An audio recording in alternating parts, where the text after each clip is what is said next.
Bonjour et bienvenue à la rencontre d'aujourd'hui. La rencontre est intitulée Comprendre la pratique et l'engagement tenant compte des traumatismes dans le cadre de l'échange virtuel d'apprentissage sur la diversité, l'inclusion et l'inclusion. Je suis Carl Francon, directrice de l'engagement des patients et des partenariats à Healthcare Canada. Si vous ne l'avez pas encore fait, veuillez prendre un moment maintenant pour répondre à la question de sondage sur votre écran et nous la soumettre. Avant de commencer, euh, je veux vous aider en vous parlant des outils que nous avons aujourd'hui. Nous avons le plaisir d'offrir cette session avec une interprétation simultanée en 3 langues. Si vous voulez entendre la voix de notre interprète en français, veuillez sélectionner l'option français dans le menu en bas de votre écran. En plus, il y a de l'interprétation dans le langage des signes. Il y a le langage des signes américain ainsi que le québécois. Chacune de ces langues est également accessible à partir du bouton Interprétation en bas sur votre Zoom. Cette session se veut un espace d'apprentissage et de réflexion. Veuillez noter qu'il existe des supports disponibles en français et en anglais pour pouvoir discuter de ce dont il est question aujourd'hui et pour soutenir notre bien-être. Un psychologue est disponible pendant la session et pendant 3 heures après la session à ce numéro 1-888-829-5815. Ce numéro a été ajouté dans la boîte de clavardage et vous pouvez le contacter à tout moment pendant la session. S'il y a une demande forte pour ce service, il se peut que vous tombiez sur une boîte vocale, alors on vous rappellera. Veuillez noter que la boîte de discussion a été configurée pour permettre à tous les participants et les panélistes de discuter, mais les gens ne peuvent discuter entre eux. Nous vous assurons que vos commentaires, vos réflexions sont les bienvenus à tout moment de l'événement aujourd'hui et que notre équipe travaille en coulisses pour s'assurer que les messages clés soient partagés avec l'ensemble du public. Nous avons un panel incroyable aujourd'hui. Nous n'avons pas le temps de répondre en direct à toutes vos questions. Par contre, nous allons, après l'événement, répondre à toutes vos questions. La session d'aujourd'hui est enregistrée et cet enregistrement sera disponible par courriel. Donc, je suis très heureuse d'accueillir Denise McQuaig, aînée métisse et coach autochtone, conseillère au sein de plusieurs conseils de comité, notamment la Commission de la santé mentale du Canada, le programme de formation en sécurité culturelle autochtone, Sanya, c'est Healthcare Excellence Canada. Elle a été directrice de la santé autochtone pour l'Interior Health Authority. Nous avons un groupe diversifié de gens participant à la session d'aujourd'hui, provenant de toutes les régions du pays et de l'étranger. Je reconnais que nous sommes en apprentissage virtuel aujourd'hui. Je suis ici depuis les terres d'Anishinaabe, Mississauga et les peuples Wendat. Nous reconnaissons que nous sommes toujours en train d'apprendre et comment nous pouvons soutenir les efforts de réconciliation et comment nous pouvons construire des partenariats avec les Premières Nations, les Inuits et les Métis. Je reconnais que cette reconnaissance territoriale est un acte de réconciliation. Nous avons tous un rôle à jouer. Je suis ici dans la ville aussi connue sous le nom de Toronto. Prenez un moment maintenant pour refléter sur quel territoire vous vous trouvez. Si vous n'êtes pas familière avec le territoire sur lequel vous vous trouvez, nous avons ici un lien dans la boîte de clavardage pour vous rediriger.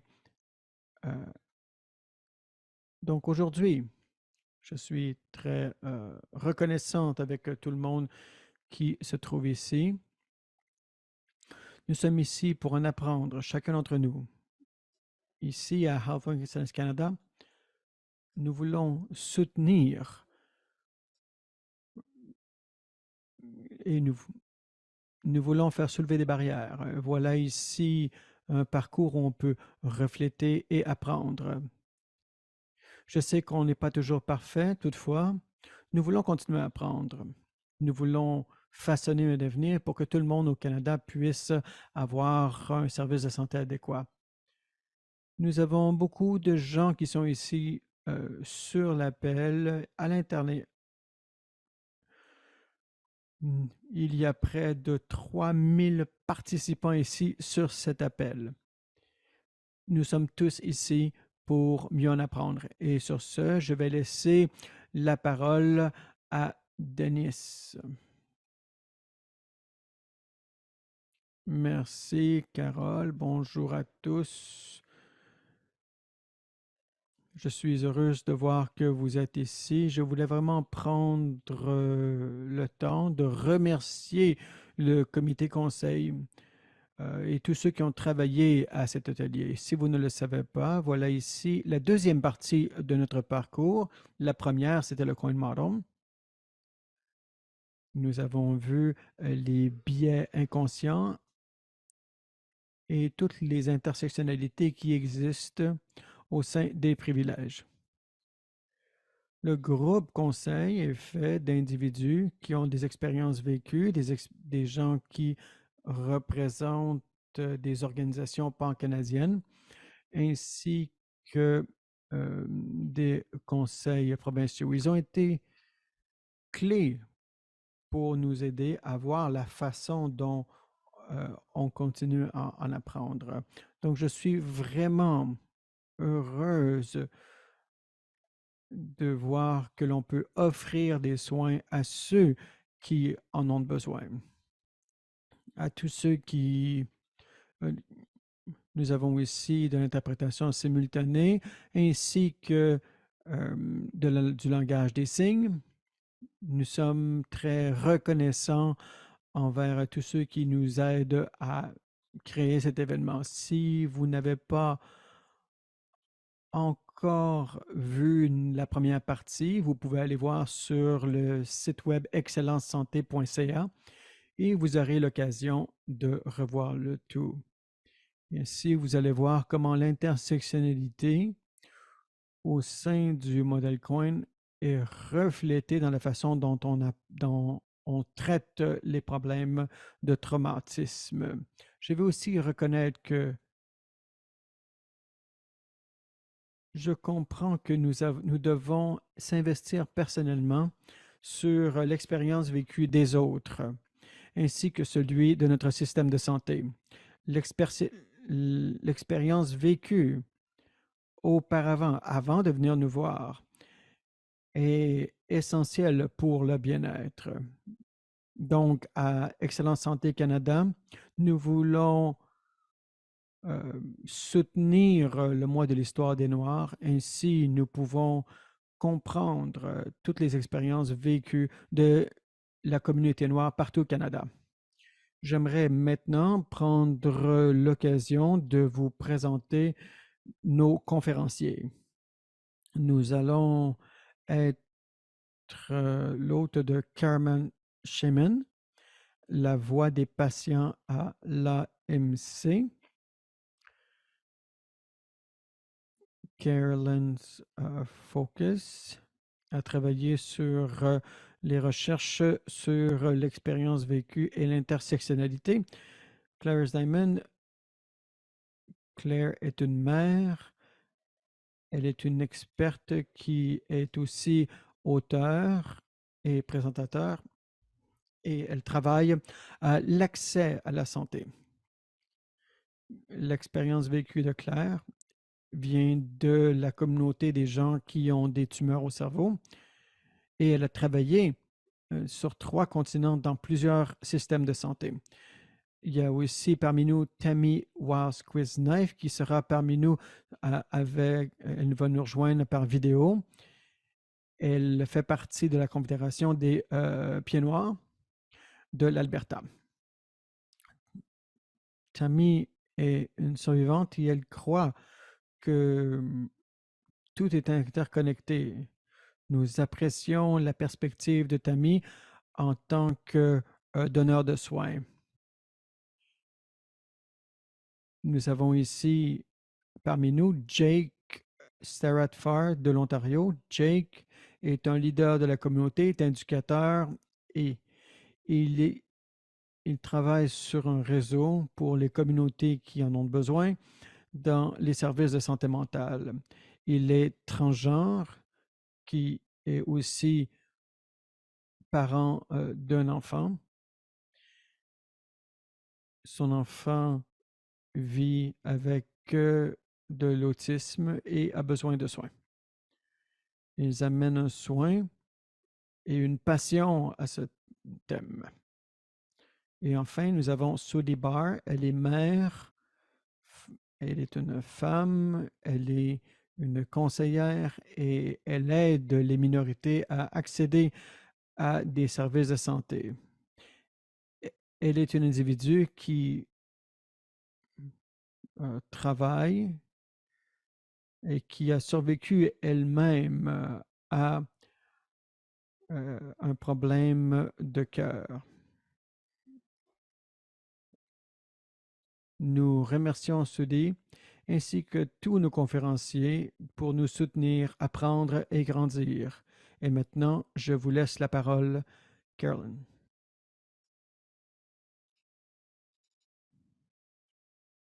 Merci beaucoup. Merci beaucoup pour l'introduction. J'apprécie vraiment vos mots. Merci d'avoir... la façon dont vous avez défini le traumatisme était vraiment bonne. Je m'appelle Carolyn. Je suis sur le traité 1 d'Anishinaabe, Cree, Ojibwe-Cree, Dakota et les peuples d'Eni, et ainsi que les Métis de la Rivière-Rouge, ainsi que la nation Forsley. Je crois que tout cela est un enjeu de justice sociale. Je suis ici non comme vraiment comme expert, mais je suis ici pour soutenir nos modérateurs avec qui euh, on partage nos expériences. Je comprends qu'il y a des différentes définitions et des concepts, mais je suis ici pour donner un aperçu à propos de la pratique de l'engagement tenant compte des traumatismes. Nous devons apprendre de tous et chacun, et en tant qu'être humain, nous savons que nous sommes complexes, nous sommes dans des endroits physiques différents, et quand on se réunit, euh, nous pouvons avoir des différences culturelles, politiques, économiques, et on amène tout à la table. Et qu'est-ce que ça veut dire? C'est que les choses peuvent être parfois, peuvent nous faire sentir mal à l'aise ou compliquées, mais la discussion d'aujourd'hui n'est pas toujours facile, mais elle est vraiment importante lorsque nous devons parler de diversité, équité et d'inclusion. Et je veux que tout le monde ici soit euh, de bonnes personnes. Prochaine diapo. Donc, qu'est-ce que le traumatisme? Le traumatisme est défini comme une expérience qui va euh, quelque chose qui peut influencer le sentiment de sécurité et qui change les relations interpersonnelles. Une personne qui suit un traumatisme peut avoir de la honte, peut se sentir sans pouvoir et peut avoir de grandes peurs. Donc, il est important pour nous de comprendre que le traumatisme est un enjeu de santé publique très important. Prochaine diapo. Et on, et on peut voir que tout cela peut avoir un impact sur la santé physique, mentale. Cela a aussi une influence sur les interventions et cela aussi change l'accès aux soins de santé.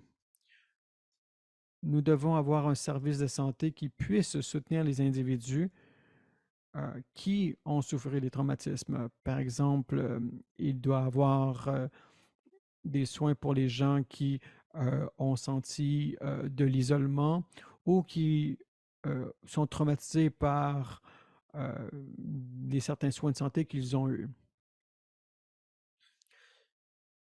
Et il y a aussi des gens qui ont connu des traumatismes avant d'entrer dans le système de santé. Donc, le, donc, il faut être capable d'être au courant de cela parmi les gens qui suivent le système santé. Les, les, les traumatismes sont une expérience courante et l'impact du traumatisme peut être central dans le développement d'une personne. Il existe un large éventail d'adaptations que les gens font pour faire face et survivre au traumatisme. Et il existe un lien entre les traumatismes et la consommation de substances, ainsi que les problèmes de santé mentale et physique. Et il y a différentes sortes de traumatismes. Les traumatismes peuvent être vécus tôt dans la vie à cause de la négligence, la violence, et le traumatisme peut être aussi beaucoup plus tard dans la vie, suite à des expériences comme des catastrophes naturelles, la guerre, une perte d'un être cher ou d'autres événements de la vie qui est hors de notre contrôle. Les, les liens ne peuvent être trop surlignés tout cela est très complexe. C'est fréquent, il y a de la duration, il y a aussi l'âge de l'individu. Il y a 5 sortes de traumatismes. Premièrement, il y a des traumatismes à incident unique. C'est quand un événement qui est complètement hors de notre contrôle, que l'on parle d'une catastrophe naturelle ou autre. Dans les services de santé, on voit cela aussi lorsqu'il y a des procédures qui n'ont pas toujours bien été. Il y a aussi les traumatismes complexes ou répétitifs. Et on parle pas ici, par exemple, de la violence conjugale. Il y a le sentiment qu'on se sent émotivement pris. Ce sont des traumatismes qui peuvent être répétés, et ça peut être l'abus physique ou, ou être témoin de toutes sortes de situations traumatiques. Et cela se passe souvent à l'enfance et ça peut avoir une influence sur l'attachement et le développement. Il y a aussi le traumatisme intergénérationnel. Voilà ici les effets qui peuvent être vécus par les gens ont, euh, qui ont survécu. Ça peut être, cela peut inclure l'abus d'alcool et ces traumatismes peuvent être vécus d'une génération à une autre. Nous avons déjà Souvent, on parle ici de ce qui se passe au niveau personnel et interpersonnel, mais il est important aussi de parler de ce qui se passe au niveau collectif. Et c'est à ce moment-là qu'on commence à parler de traumatisme historique structurel, cette espèce de traumatisme systémique qui existe au fil des générations. Ces traumatismes sont, peuvent être la cause peut être le génocide, le colonialisme, l'esclavagisme ou autre. Il y a tous ceux qui ont été forcés à quitter leur demeure et ça peut être basé sur l'orientation sexuelle, le genre, le sexe. Et au Canada, il est très important pour tous ceux qui ont vécu ce traumatisme de regarder, d'examiner le rôle de la colonisation au passé et au présent. Et cela inclut l'héritage, par exemple, des pensionnats. Il y a la rafle des années 1960 et tous ceux qui ont euh, vécu tous ces traumatismes, particulièrement auprès des peuples autochtones. Et il faut analyser les impacts du gouvernement à cet effet. Cela s'appelle le traumatisme institutionnel. C'est quand les gens ont connu un impact négatif suite à euh, des impacts beaucoup plus grands, que l'on parle du système judiciaire, de santé, etc. Si vous vous souvenez, l'an dernier, lorsqu'on a parlé avec Stephanie Nixon, les systèmes sont faits pour servir un groupe petit. Les gens qui peuvent être affectés par ces systèmes peuvent en être, peuvent en impactés. Et lorsqu'on parle de traumatisme systémique, là, on parle ici d'impact psychologique suite à l'iniquité, suite à des politiques telles la discrimination, ainsi que les opportunités économiques, l'emploi, l'éducation, le logement, la santé. Et contrairement à quelque chose qui est ici personnel, qu'on en a parlé au début, on demande vraiment une réponse collective à cet effet. Peut-être prochaine diapo? Oui. Donc, comme vous allez entendre aujourd'hui de la part de nos intervenants, on peut parler de diversité, équité, inclusion, mais on ne peut le faire sans la compréhension de qu'est-ce qu'un traumatisme. Cela est basé sur la force des individus ainsi que des communautés. Et la réponse, c'est il faut vraiment prendre le rôle d'être témoin à tous ceux qui ont vécu une expérience traumatique. Il faut que ces gens puissent avoir un espace pour pouvoir partager ce qu'ils ont vécu. Nous devons nous ne jugeons pas qu'est-ce qui se passe auprès des gens et la façon dont nous devons être capables d'amener leurs besoins. Nous devons être capables de voir de passer à qu'est-ce qui ne va pas avec vous, à avez-vous des expériences vécues qui ont eu un impact sur votre santé. Nous devons être capables de répondre avec une affirmation. Nous devons voir le rôle que nous avons. Nous devons réfléchir aux pratiques, à notre vie. Nous devons interroger où est-ce que nous en sommes, quels sont nos avantages et nos inconvénients. Et nous devons être capables de voir quels sont les systèmes au sens large. Et parce que les traumatismes touchent le sentiment où on n'a pas de pouvoir, nous devons être capables de faire croire la confiance. Nous devons être capables d'écouter les histoires des gens, identifier comment ils se sentent. Et même si vous n'avez jamais eu la même expérience ou vous n'avez jamais réfléchi à cela, nous devons être capables de comprendre d'où quelqu'un vient et nous devons aussi être bons et d'avoir la même compassion que vous pourriez donner à une autre personne. Je suis ici maintenant. Je suis heureuse de laisser la parole à Claire ainsi que ses conférencières. Merci. Maintenant, j'aimerais souhaiter la bienvenue à tout le monde ici. Je crois que ce sujet peut être lourd pour certaines personnes. Ce n'est pas toujours facile. Toutefois, nous voulons commencer en écoutant et apprendre suite aux expériences vécues.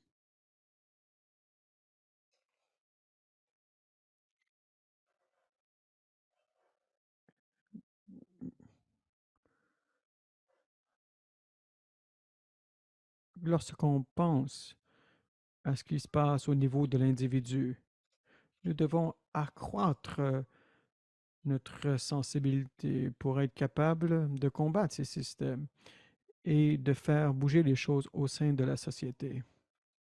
Les systèmes ne peuvent bouger par eux-mêmes ou ils ne peuvent rester dans le statu quo. En tant que partenaire moi-même avec euh, de l'expérience dans le système de santé, tout ce que je vis peut avoir un impact.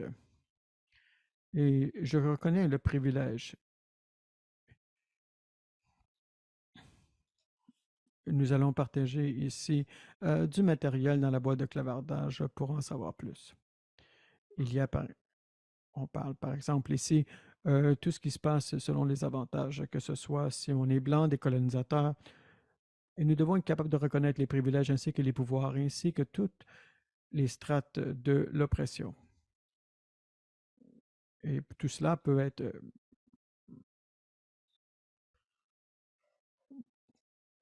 Donc, lorsqu'on regarde ici, je vais débuter. J'aimerais remercier nos conférenciers. Merci d'avoir partagé du temps avec nous. Merci de partager votre expertise et le temps que vous passez avec nous. Mais premièrement, nous allons débuter avec une vidéo de la part de TV Cloudless, qui, c'est bien dommage, mais il n'est pas avec nous aujourd'hui à cause qu'elle a une autre conférence, mais elle voulait envoyer un message et maintenant nous allons faire jouer ici la vidéo. Merci beaucoup, Tammy, d'avoir offert votre temps aujourd'hui pour le partager avec nous, vos réflexions sur ce sujet très, très important. D'abord, j'aimerais entendre ce que vous avez à dire. À quoi ressemble une approche tenant compte des traumatismes lorsque vous recevez des soins? OK. Bon, mon nom peut être traduit par femme brave ou courageuse. Je suis ou femme résiliente. Et avant de débuter à répondre à votre question, j'aimerais reconnaître où est la patrie où je suis né, où j'ai grandi, où je travaille, où je vis.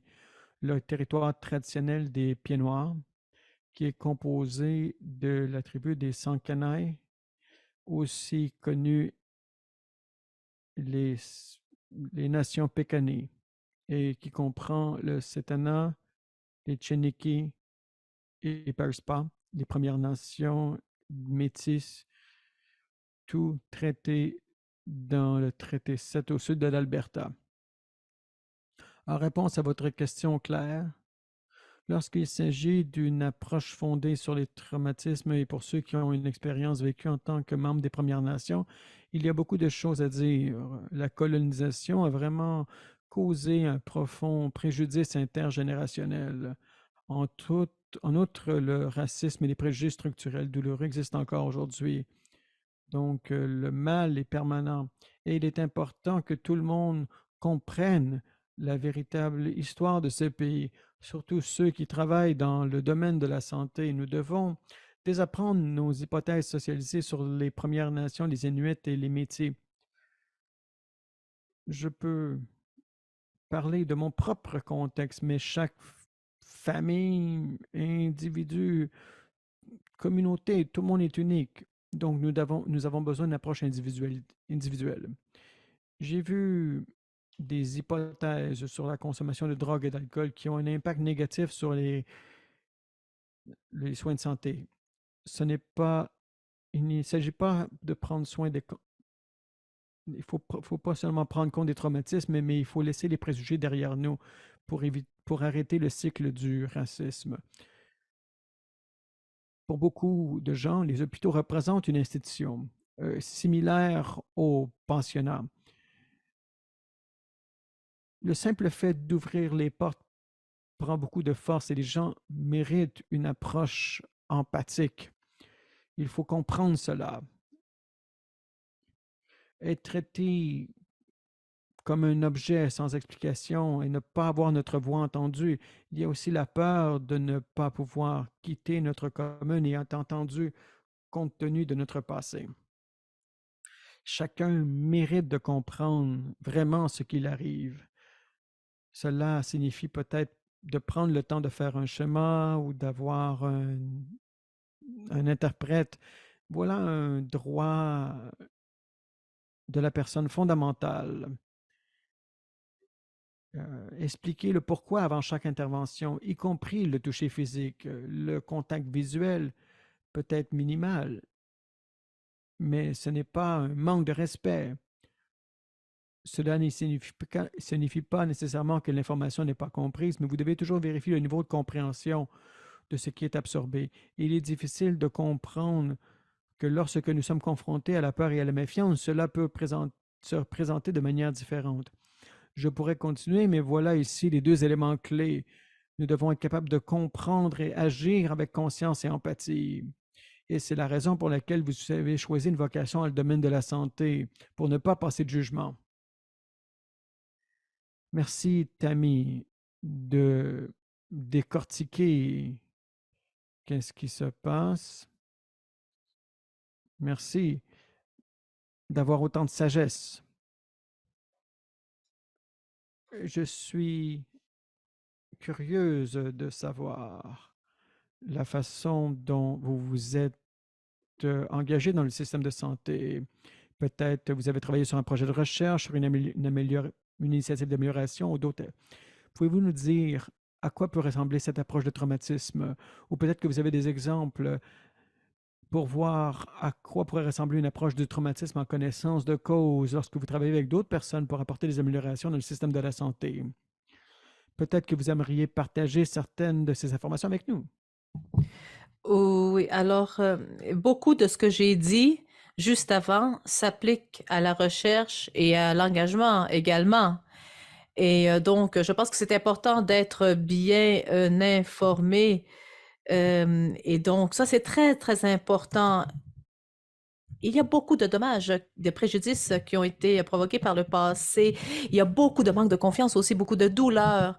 Les gens doivent comprendre que les Premières Nations ont ce principe au TAP, c'est en fait l'appropriation, le contrôle. Tout cela a été développé en réponse au traumatisme. Et donc, il s'agit des données qui ont été recueillies de la part des Autochtones au sujet des Autochtones. Et donc, rarement c'est appliqué aux communautés et aussi rarement on applique ça aux communautés. C'est très important de pouvoir plaidoyer pour soi-même. Souvent, les données qui sont recueillies, en fait, l'ont été sans une réelle réflexion au sujet des communautés. C'est la raison pour laquelle même avec cette opportunité d'engagement, telle que par exemple le fait de raconter des histoires ou toute information partagée, j'ai l'impression que ces principes au TAP sont très, très importantes. En fait, c'est une manière, la transmission orale a été une manière passée et présente pour nous de transmettre des informations et c'est important de pouvoir analyser les acteurs de toutes ces histoires. C'est pour ça que l'interprétation et la traduction de ces histoires sont très importantes. Je pense que les gens ont le droit de savoir comment est-ce que ces informations seront utilisées. Ils ont le droit de savoir aussi, ils ont le droit aussi, pardon, de pouvoir changer d'avis. Et donc, pour la recherche, il y a un protocole aussi pour chaque personne. Lorsqu'on parle du contact, le fait d'établir des contacts, de contacter quelqu'un ou alors le consentement aussi. Tammy, merci beaucoup. Je pense que tu as vraiment identifié certains domaines clés. On parle notamment de la confiance, le consentement. Et merci surtout pour avoir vraiment nous avoir informés là-dessus. Et on peut aussi partager, bien sûr, dans le clavardage. C'est important de pouvoir mieux comprendre tout cela. Alors moi, ce que j'aimerais te demander, c'est savoir si tu as d'autres conseils à donner. Que peuvent faire les individus? Peut-être penser à un niveau un peu plus vaste au niveau du système de santé. Comment créer cet espace pour toi, pour les autres, en collaborant aussi dans votre secteur, mais aussi à travers tout le secteur de la santé. Alors moi, mon conseil principal, c'est que, en fait, ça ne fait pas de mal à personne d'en apprendre davantage par rapport à l'histoire de ce pays, de nos terres et territoires. Ça permet d'avoir une meilleure compréhension. Ça permet aussi d'avoir une meilleure capacité d'écoute. Je pense que c'est important. Le traumatisme est assez répandu et c'est quelque chose qui peut être assez profondément enraciné et que le chemin vers la guérison est long. C'est important d'aider aussi les gens à grandir, à croître. Ça peut sauver des vies. Ce n'est pas une question, ce n'est pas un jugement. Et c'est important aussi de faire preuve d'honnêteté et de transparence. Cela permet d'avoir la confiance et la dignité afin que les gens puissent sentir qu'ils ont une valeur, qu'ils se sentent respectés. Donc, tout simplement, traitez les autres comme vous voulez être traités. Et vous savez qui je suis. Pour obtenir le consentement, une personne doit être informée sur toutes les questions afin de pouvoir justement prendre une décision éclairée. C'est important de comprendre que l'information, les informations et l'expérience nous appartiennent et doivent être traitées avec respect dans le cadre de protocoles. C'est important aussi et aussi de voir que certains comportements qui sont normalisés, eh bien, devraient être changés. Merci de votre sincérité aujourd'hui. Merci d'avoir partagé votre sagesse et merci aussi pour le temps. Merci de m'avoir permis, en fait, de faire partie de ce panel. Alors, j'aimerais maintenant accueillir Sudi et Jay, deux autres panélistes. J'aimerais maintenant les recevoir à nouveau à l'écran. Et Tammy, en fait, nous donne des choses, des éléments de réflexion. Il s'agit d'un sujet complexe, effectivement. On parle donc du traumatisme et donc aussi cela existe à un niveau collectif. Alors j'aimerais tout d'abord vous poser la question, Jay, quelles sont vos réflexions par rapport à cette approche basée sur le traumatisme ou issue ou qui se base, qui se concentre sur le traumatisme? Merci de votre invitation. Moi, je viens aussi de territoire des Premières Nations. Alors, j'écoutais Tammy, justement, et je trouvais qu'elle vraiment était extrêmement sage. Je pense que c'est important de tenir compte des traumatismes. Et le traumatisme ne veut pas dire... Quand on pense au traumatisme, souvent, les soignants pensent que le traumatisme, ce sont, par exemple, des événements énormes. Il y a même des centres de traumatisme. Donc, en fait, on imagine quelque chose d'énorme, mais il y a des choses qui peuvent nous faire mal à l'intérieur et c'est aussi un traumatisme. Donc, c'est important. Quand moi, je me penche sur le traumatisme dans le contexte des soins de santé, je me pose toujours la question, quels sont mes objectifs? Et quand on parle de cela, souvent, quelqu'un dit, OK, c'est ça qui se passe. D'accord, ne suis pas un prescripteur, je ne dis pas quoi faire. Mais en fait, souvent, la personne sent que ses propres objectifs ne sont pas pris en compte et c'est important de leur demander qu'est-ce que vous voulez retirer de cela. Et c'est important que la communication fonctionne dans les deux sens. Donc, moi, je suis connaisseur de ma propre expérience et c'est important de reconnaître ma situation particulière. Et cela va aussi rassurer ma position en tant qu'être au sein de ce système. Donc, c'est important de faire preuve d'empathie. Et je pense que, par exemple, mon expérience, qui a été un traumatisme, eh bien, c'est bien réel, c'est mon traumatisme, et c'est un traumatisme, même si cela n'a peut-être pas été défini comme tel. Merci, Jake. J'apprécie beaucoup votre définition et ce que vous dites par rapport à ce que le traumatisme signifie pour vous.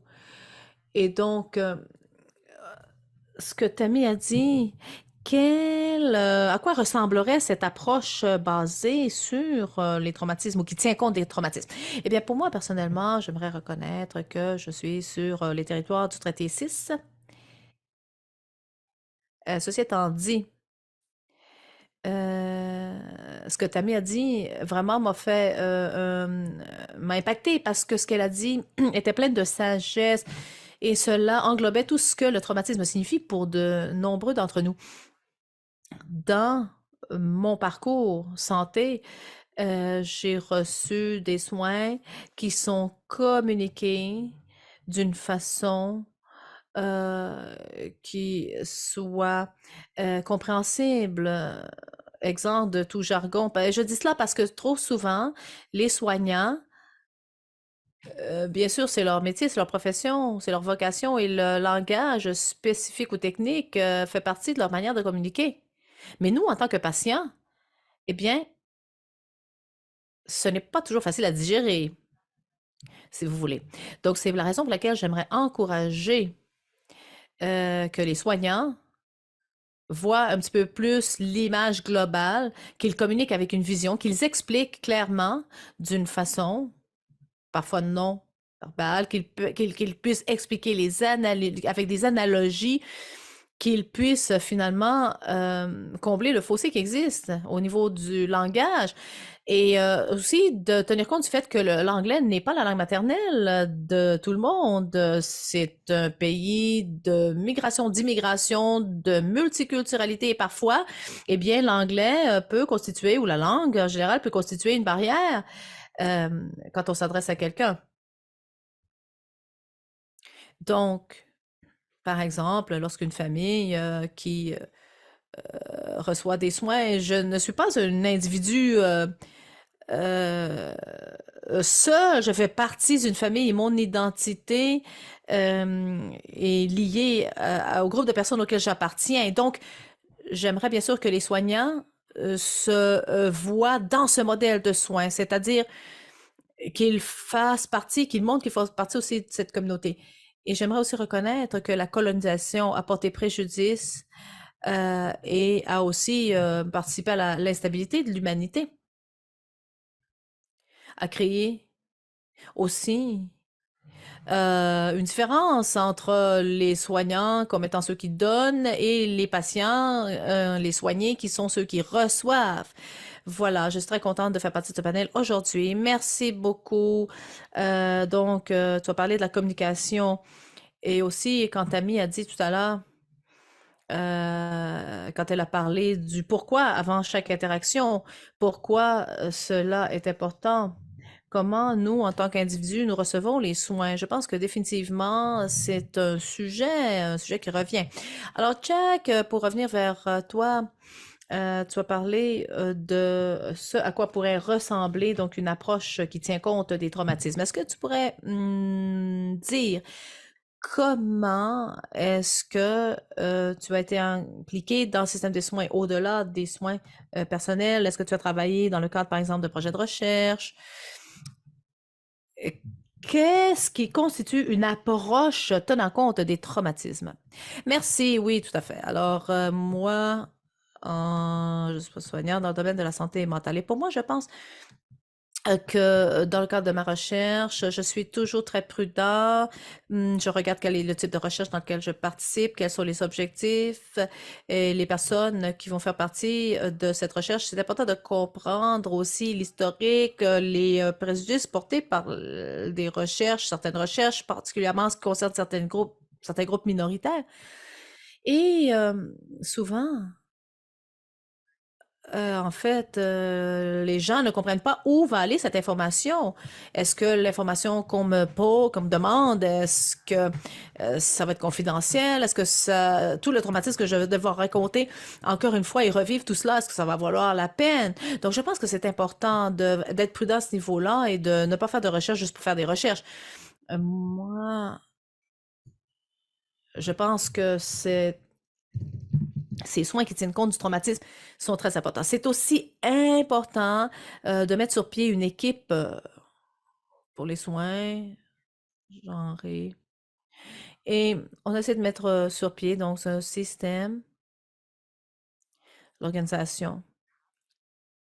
Ce qui se passe, c'est que, en fait, on n'avait pas idée du tableau dans sa globalité. On traitait les éléments en tant qu'éléments et on essaie de voir comment est-ce qu'on peut, par exemple, réduire le traumatisme. Mais comment peut-on le faire si le personnel n'est pas préparé pour ça, si nos systèmes ne sont pas préparés pour travailler avec ces personnes qui ont souffert de traumatisme? Il y avait un système avant qui, par exemple, on utilisait le nom légal et donc les gens recevaient des appels téléphoniques avec des noms qui n'étaient pas les leurs et c'était dans le système. Donc, on doit voir comment est-ce que cela va affecter le soin de ces personnes que l'on désire soigner. Quelles sont les politiques qui sont déjà en place? Quel est le soutien aux effectifs qui est déjà en place? Donc, je pense que c'est important. Il faut qu'on regarde qui va prodiguer ces soins et s'assurer aussi que ces personnes même, qui sont les soignants, vont eux aussi bénéficier de soins. Parce que si on ne fait pas attention, on va finir par ne pas pouvoir donner les soins qu'on désire donner. Et on peut dire, OK, il faut donner de l'espace à ce centre de soins, mais quels sont les traumatismes potentiels? qu'on peut créer en ne voyant pas les choses dans leur globalité. Merci, Jack. Je pense que, comme tu l'as dit, c'est important d'avoir la participation, pardon, dans sa totalité, notamment en ce qui concerne la recherche. Merci d'avoir mentionné ça. Et ça, j'aimerais aussi maintenant avoir ta perspective. Qu'est-ce que tu peux ajouter? Est-ce que tu as été engagé au-delà? Et quelle a été cette approche qui tient compte des traumatismes? Et quelles sont tes réflexions à ce niveau-là? Merci beaucoup pour cette question, Claire. Ce que je pense, à quoi ressembleraient les soins qui tiennent compte des traumatismes en termes de leur conception, je pense, qu'est-ce qu'on pourrait faire justement pour changer le système actuel ou les systèmes actuels, les structures actuelles?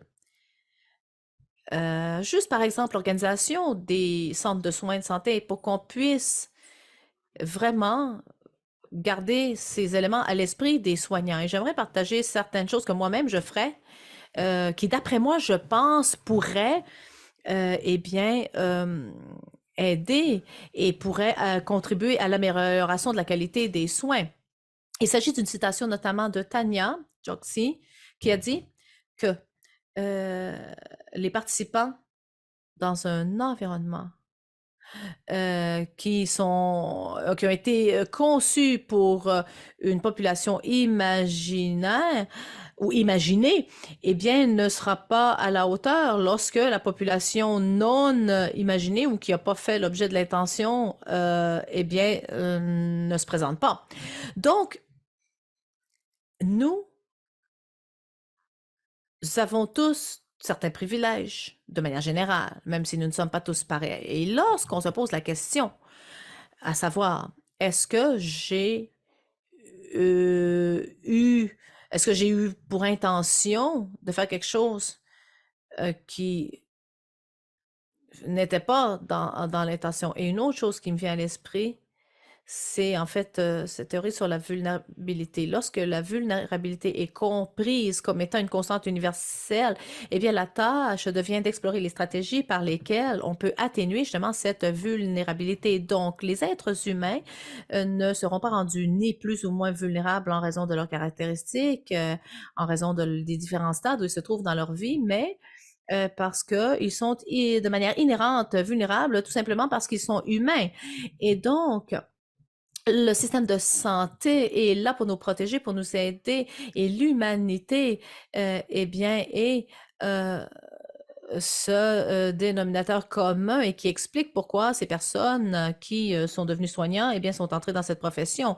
C'est important aussi de voir cette recherche sur les communautés, par exemple, les populations, les autochtones, qui euh, en fait, parfois, leurs connaissances ont été préférées en raison de leurs connaissances géographiques ou d'autres connaissances, c'est ils avaient des connaissances inhérentes. Ce sont des connaissances qui devraient être sauvegardées et reconnues. Lorsqu'on se penche sur ces éléments à partir d'une perspective idéologique plus vaste, eh bien, cela aide à la compréhension de la vie quotidienne, parce que si on rassemble, on met sur pied ces soins qui tiennent compte des traumatismes, eh bien, ça ne va pas aider une société qui a été créée par la colonisation.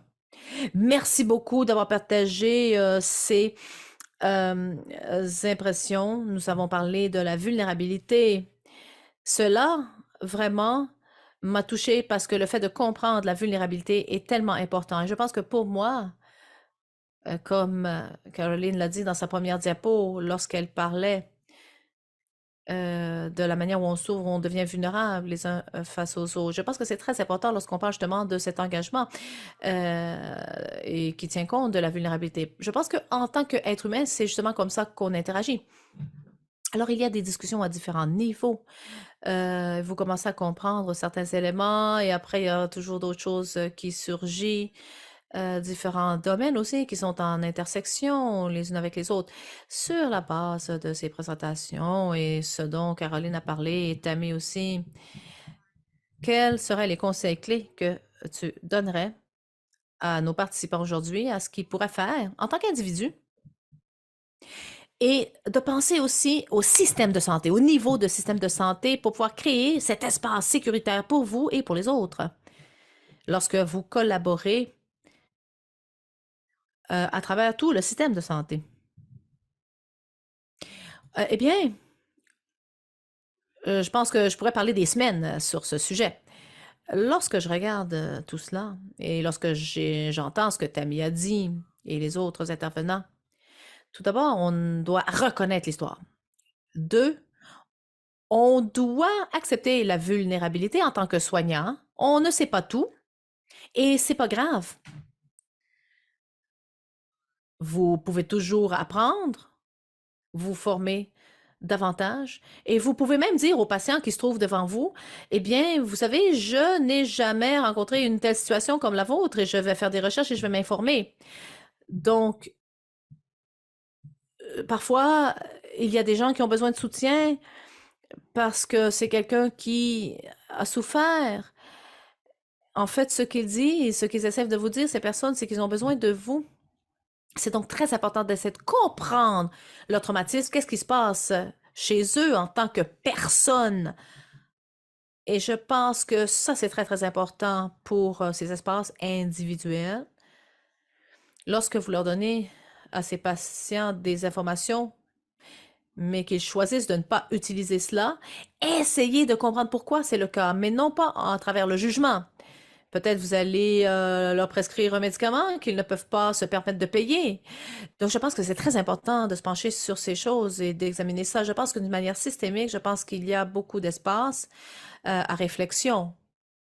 Si vous faites des choses de manière systématique sans les utilisateurs des services, bon, je reconnais que tout le monde est utilisateur de services à un moment donné ou à un autre, mais lorsque un service est conçu sans tenir compte de ses utilisateurs, ou alors que les voix des utilisateurs ne sont pas égalitaires, et bien à ce moment-là, ça va être très, très difficile de réaliser les objectifs parce que vous n'allez pas entendre parler de toutes les voix, vous allez toujours voir les positions à travers les perspectives ou les lentilles, si vous voulez, de personnes qui ont un fort degré d'éducation, etc.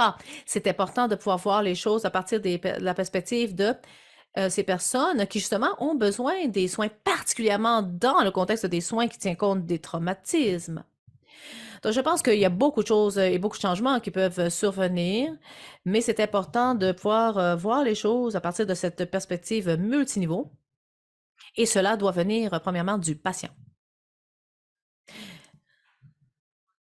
Tu as dit leur esprit est cassé. C'est vraiment une expression qui, en fait, m'a marqué lorsque on adopte cette approche qui tient compte des traumatismes. Ce n'est pas toujours facile ou faisable, mais c'est très important. Merci d'avoir partagé cela. Alors, Tammy, dans sa vidéo, parle du traumatisme. Elle dit que c'est souvent très étendu et que ça peut avoir des racines profondes. Quels sont les conseils que vous pourriez partager afin d'aider les personnes à créer cet espace sécuritaire? Merci, Claire. J'en ai trois. J'ai trois conseils. Les soignants, on se pose la question, en tant qu'être humain, quelle est en fait ma tâche morale, mon devoir moral? Et on oublie souvent de se poser cette question. Une autre question, c'est comment moi j'aimerais être traité dans un contexte de soins. Lorsque vous vous mettez à la place du patient ou du receveur de soins, en tant que patient, en tant que la personne qui est dépendant, eh bien, mettez-vous à leur place et vous vous demandez comment est-ce que moi j'aimerais recevoir des soins ou être soigné. Comment est-ce que je peux aussi encourager la guérison et que puis-je faire pour aider? Et j'aimerais ici encourager toutes les personnes. Ça, c'est un livre que je lis pour mon enfant. Je ne sais pas si vous voyez bien, mais je vais vous lire un extrait. Toute la journée, tout le monde, dans le monde entier, marche en transportant un sceau invisible. Ce sceau invisible, c'est la dignité qu'on mérite, l'humanité qu'on mérite et la compassion qu'on mérite. Nous sommes tous responsables de remplir ces seaux les uns pour les autres. Tout le monde dans le monde, pas seulement dans le système de soins de santé, mais aussi c'est un droit universel humain et c'est ce que j'ai à dire. Voilà, merci. C'est une manière fantastique de terminer. Merci beaucoup. Je ne sais pas, est-ce que tu peux partager avec nous le titre de ce livre? Je pense qu'on a certains participants qui seraient intéressés par connaître ce livre. Alors, merci beaucoup. Ça a été une discussion très intéressante et nous apprécions énormément toutes les contributions. J'aimerais repasser la parole à Denise pour juste conclure ce webinaire. Merci. Merci Claire, Caroline et chers panélistes aussi, Jake, Sudi et Tammy.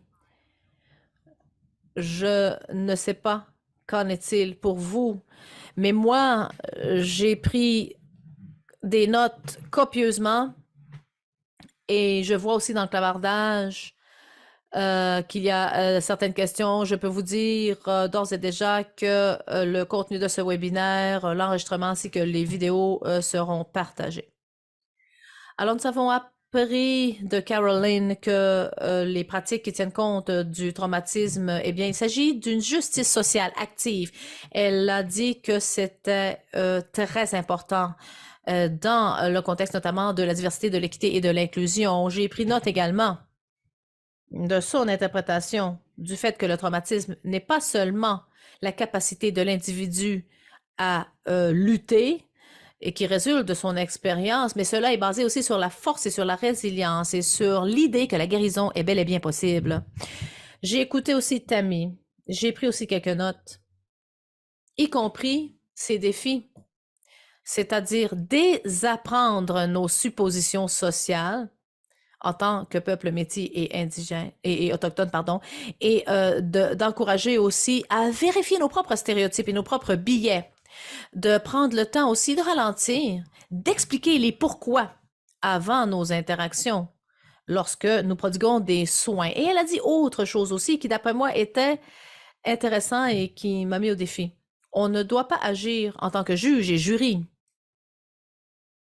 Ça m'a fait sourire parce que le jugement fait partie de l'être humain. Je peux vous dire que je n'anticipe pas que Mr. Bruce regarde l'autre, M. Bruce, en disant « Ah, que je suis persuadée que le monsieur Orignal ne regarde pas l'autre Orignal en le disant, en le jugeant par rapport à ses bois. Mais chez l'être humain, le jugement fait partie intrinsèque de notre être.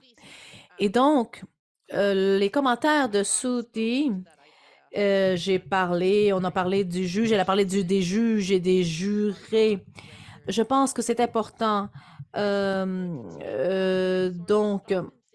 je peux vous dire que lorsque je suis dans un environnement où je suis potentiellement en train de juger quelqu'un, eh bien, je veux juste m'assurer que je ne abuse pas de la vulnérabilité.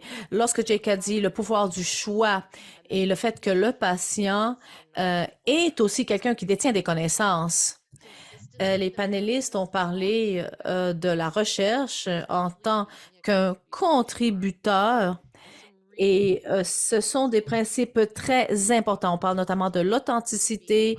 Prenez soin du rôle joué par la recherche. Et je pense que lorsqu'on parle même de l'environnement physique dans lequel on se trouve, de la manière dont cela maintient les concepts dans nos têtes. Comme Sudi l'a dit tellement joliment, elle a partagé en fait cette idée de remplir nos seaux. Cela m'a fait réfléchir au fait que, comme Caroline l'a décrit, eh bien, je peux me voir et ces expériences vécues ont été très importantes et ont influencé mes choix. C'est-à-dire d'être sur ce parcours. Et j'aimerais aussi vous donner euh, cette information en tant que soignants, nous ne vous oublions pas. Maintenant que nous pensons à la perspective des patients, eh bien, la deuxième partie maintenant de cette série sera d'examiner la perspective du traumatisme. Nous savons que la compassion est très importante. Et il y a beaucoup d'expériences qui montrent ça, notamment dans la période du COVID. On a aussi eu cela et c'est très important parce que nous sommes soutenus aussi par ces systèmes qui nous emploient. Et donc, sur ce, je vais maintenant repasser la parole, Carol, et vous remercier, vous tous, pour votre présence ici aujourd'hui. Merci. Merci beaucoup pour ça, pour ces réflexions de conclusion. Et donc, voilà, cela va conclure ce panel. Merci pour toute votre sagesse, toutes vos réflexions, pour nous aider à comprendre ce que ça veut dire d'adopter des pratiques qui tiennent compte des traumatismes. Alors, j'aimerais aussi bien sûr remercier à toutes ces personnes derrière les coulisses, les producteurs, les interprètes également, qui nous ont permis de communiquer aujourd'hui et de faire de cette expérience une expérience positive. Alors, nous avons très hâte, bien sûr, de vous revoir lors de notre prochaine séance. Ce sera le 7 mars. Et donc, nous allons entendre de Dave Conroy, Mary DeSandro, de Fraser Health, NBC, qui vont nous parler de la mise en œuvre de la résilience, de pratiques qui, en fait, tiennent compte de la résilience et des traumatismes dans le contexte des soins de santé. Nous vous demandons de bien vouloir remplir le petit sondage, de répondre à la question de sondage qui apparaît à notre écran. Merci de votre présence aujourd'hui et on a très hâte de vous revoir lors de notre webinaire le mois prochain. Voilà, merci.